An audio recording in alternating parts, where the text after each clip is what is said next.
Super Tuesday primaries, I guess, are like an episode of Celebrity Apprentice. By the end of the day, one of Donald Trump's rivals will be fired.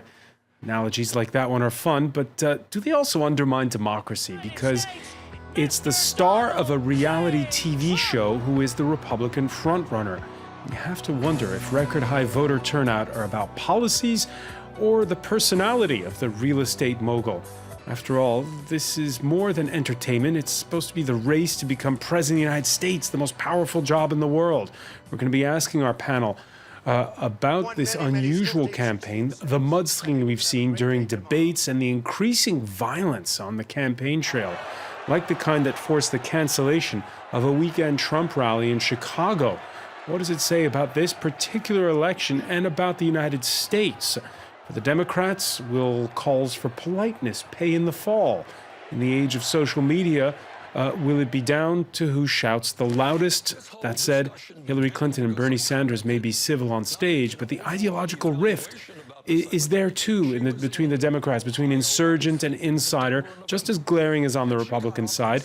And that's the other unknown of this election. Just how much will party loyalties be redrawn in an America that's increasingly polarized? Today in the France 24 debate, fear and loathing on the campaign trail. With us from West Palm Beach, Florida, Republican Party strategist Mariana Mancuso. Thank you for joining us. Thank you for having me. From New York, Democratic Ohio State Senator Capri Cafaro. Thank you for being with us. Absolutely, my pleasure. He's a contributor to USA Today. David Endelman, editor emeritus of the World Policy Journal. Welcome back. Thanks for having me. Welcome back as well to Gérald Olivier, author of Mitt Romney for the Renewal of the American Myth, and sociologist Davina Frau-Meggs teaches media studies at the Sorbonne Nouvelle University. Nice to see you. The France 24 debate, where you can join the conversation on Facebook and Twitter, hashtag F24debate. Now, the United States hasn't cornered the market on nasty campaigns, and nasty campaign ads are nothing new.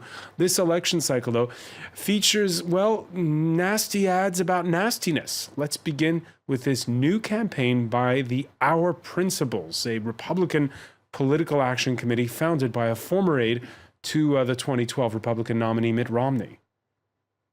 I'd like to punch him in the face, knock the crap out of him. They'd be carried out on a stretcher, folks. I promise you, I will pay for the legal fees. Another supporter arrested for assault. A Trump supporter is under arrest tonight after punching a protester at a rally. The latest in what some believe is a growing hostile atmosphere at Trump events.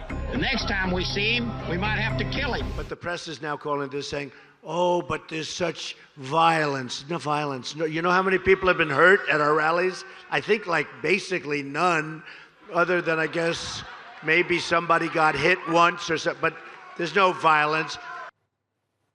Mariana Mancuso, your reaction to that ad and to the response by the Republican frontrunner? Well, Donald Trump, as I'm sure you've seen, he's been the frontrunner, and he's definitely a polarizing candidate. You know, it's an awe between his candidacy and his celebrity status that has really drawn people in, but it's gotten people off the couch and it's gotten them involved in the campaign cycle. Anytime you have this type of figure at the helm and then hosting rallies of 2,000 to 3,000 people, things like this are going to happen. Now, that's not to say that that is something that should be happening. It's definitely causing America to take note, and the increasing violence across the country has actually also caused an issue. Capri Cafaro, this is not something to be condoned, but it is par for the course. Do you agree? As far as negative campaigning, certainly. I mean, negative campaigning, as you noted at the beginning of this segment, has been part of the American landscape for, the better part of the last 6 decades. At the same time, I will say, as far as the effectiveness of this ad, and there's been others, I've seen a few others that have been on about women, for example, and things that Mr. Trump has said about women. These are things, because of the 24-hour news cycle, because of social media, that frankly, people already know. So putting them in a 30-second ad and aggregating them them and then paying for that, I think is not necessarily going to have the impact that it would in a traditional election cycle.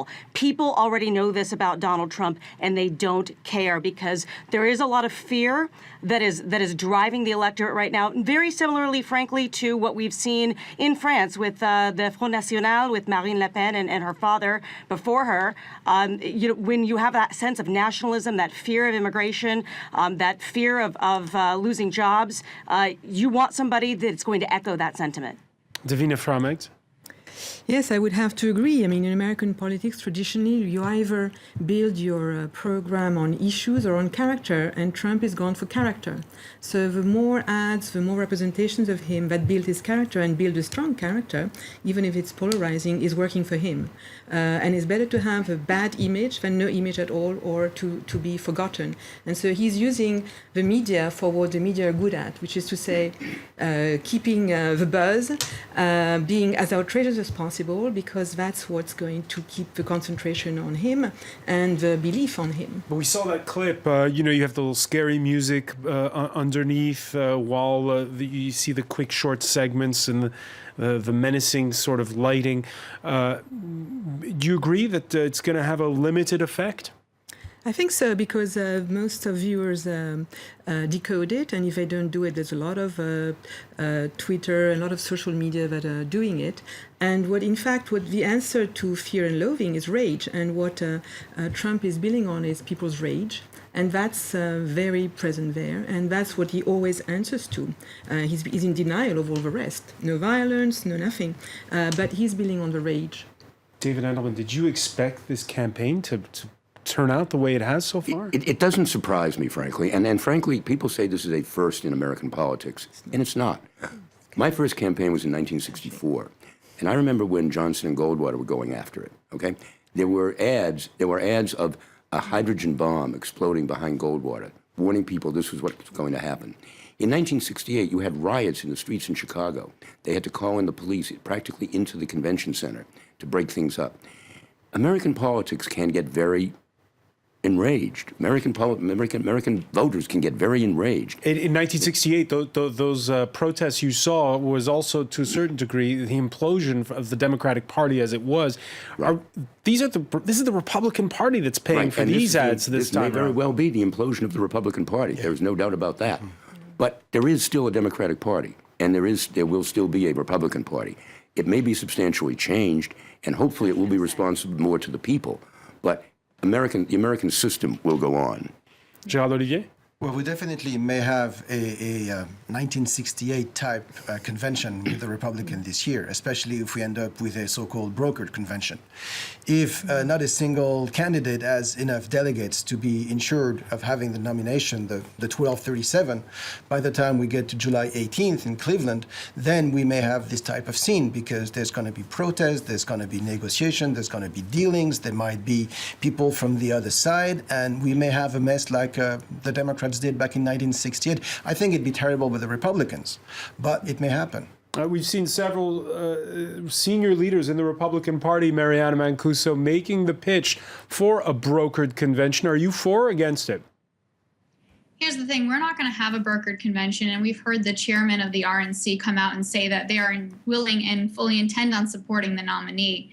A brokered convention would just more fracture the party than we've seen currently. And going back more to the point of the 1968 convention, the 1968 elections, absolutely. Trump has harnessed what I would call a Richard Nixon edict, and he is a businessman, and he is selling the country on increasing jobs, building a wall, and tightening on immigration. If you remember, Richard Nixon sold the country not once but twice on pulling us out of the Vietnam War, and it worked.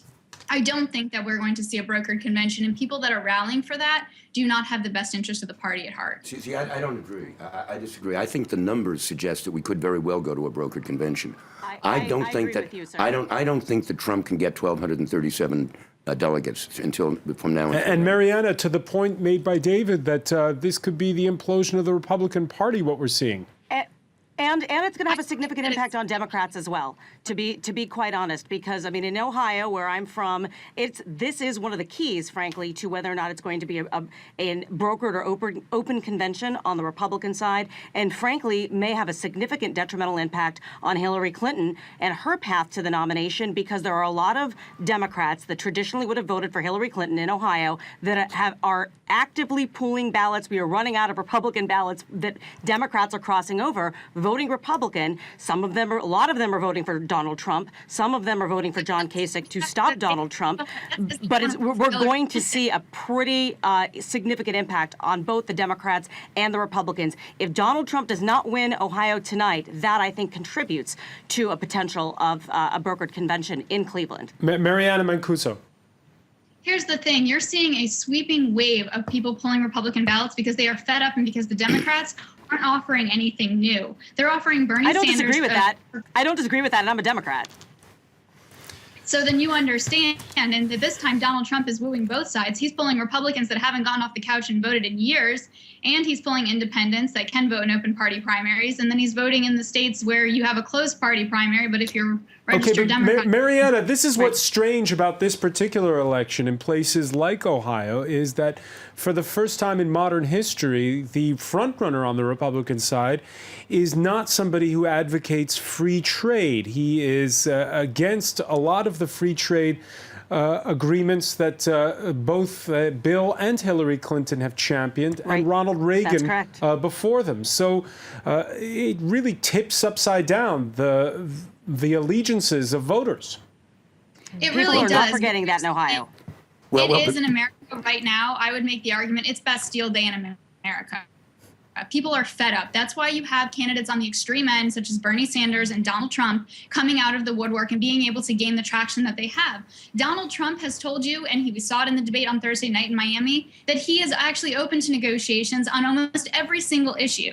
He doesn't have a policy mind. He refuses to be coached, and he's out there just saying whatever the American public wants to hear, and as a result, those people are turning out to vote for him. All right, let me first get Capri Cafaro on voters in Ohio, and then I'll get to the rest of our panel here. All right. Gosh, where do you want me to start? I mean, the voters of Ohio, as I was indicating a little bit earlier, I mean, there are a significant number of Democrats that are crossing over for Donald Trump because of his message on trade in particular, because we've lost, thousands of manufacturing jobs over the last 25 years, and further, all the way back to the late 1970s when the collapse of the steel industry decimated our economy in northeastern Ohio. These people, even though they may hear some detailed information on platforms out of Secretary Clinton about how she's going to bring jobs back to the United States, that's not resonating because these folks feel left out, they feel left behind, and they are flocking to Trump because he is echoing their fear, their anger, and their frustration. And so what we're seeing today, for Democratic voters, why Trump and not Bernie Sanders? Well, I think part of it is that we are talking about what we refer to as Reagan Democrats. And those folks are traditionally, they're blue-collar union members, but they're not necessarily socially liberal. So some of the other aspects that are part of Bernie Sanders' campaign, whether it is a strong record on the environment, same-sex marriage, things of that nature, are not necessarily of top priority to some of these blue-collar voters. They are economy voters. It's the economy stupid. They're not focused on sort of the bigger Democratic policy platform. They're voting on this one particular issue, and I know a ton of people that are doing it. They're running out of Republican ballots in deep blue parts of the state, including my own, which is pretty heavily Democrat where I physically live. And he is speaking what these folks have been saying at their kitchen table for the last 20 years. Okay, I have to disagree a little bit, and I know you obviously know Democratic politics in Ohio far better than I ever will, but I have reported from Ohio in the past, and I do know Democrats a bit there. And what I do know is, or I suspect is happening, a lot of these crossovers are happening because people want to come over and push Trump.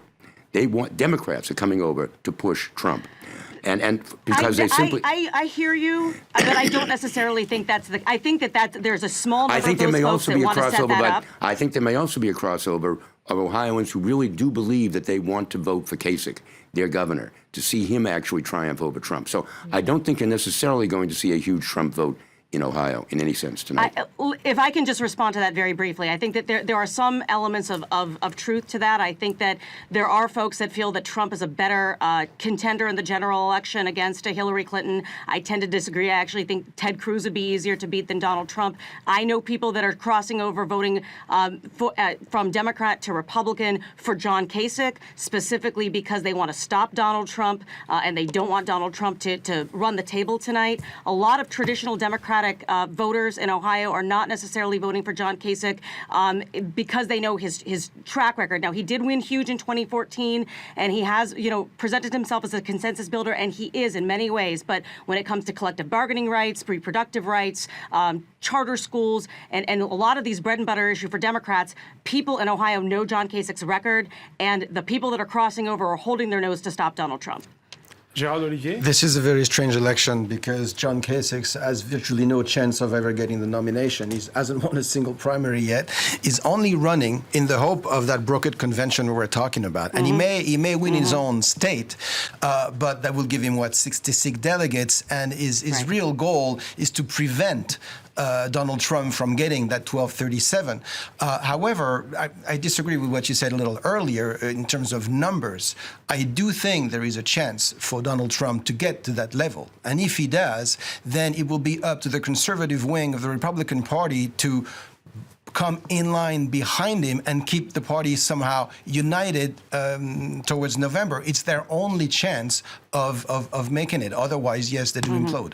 This insurgent movement, the anger that we're seeing in the United States, is it something that's just American? Or is it something we're going to see here when there's a presidential election next year? I refuse to blend the strategies of the Democrats and the Republicans together the way you're doing it. I think for the Republicans, Trump is not an accident. It's happening because of the Tea Party and all the politics of rage that has been going on for the last 20 or 30 years. They're reaping the monster they've created. It's not the same thing with Bernie, who is coming from a very different democratic approach and less ideology. And in terms of what's happening and comparing it to Europe, my tendency would be to say, though very tentatively, for me, Bernie reminds me of Podemos and the Iglesias movement in Spain. They're coming out of the Occupy movement, the unsolved Occupy movement and anger of young people, and that's worldwide. And it's not just an American-European story that we're seeing. I think we're going to see this. But it's income inequality that's fueling his movement as well. But he's more on the Berlusconi side for me. He's more on the populist, TV, real estate to TV really kind of guy. And so it's a very different take, which actually makes you believe that he could have a chance because if he's running on that. And I've written about this for USA Today, is that there is a certain level to which the right wing, the extreme right, can reach. And then beyond that, they simply can't get to that point where there's power. Yeah. So in virtually every country in Europe, it reaches a certain plateau. Yeah. Certainly the case in France with the Front National. They do very well in the premier tour. And then in the deuxième tour, in the second round, they reach no higher than the level that they did in the first round. I would contend that Trump is not extreme right. That's his strength, is that he is more center in many of the issues that we've been talking about than most of the Republican contenders. That's where it's tricky. And it's tricky for the Democrats because he's actually not bad on parenting and not bad on education, uncharted territory, both on policies and the way the candidates are getting their message across. This tweet coming in, Trump manages to manipulate the daily narrative as he has for the last 8 months. A rally every day provides free exposure. We're going to pick up on that point when we come back. You're watching the France 24 debate.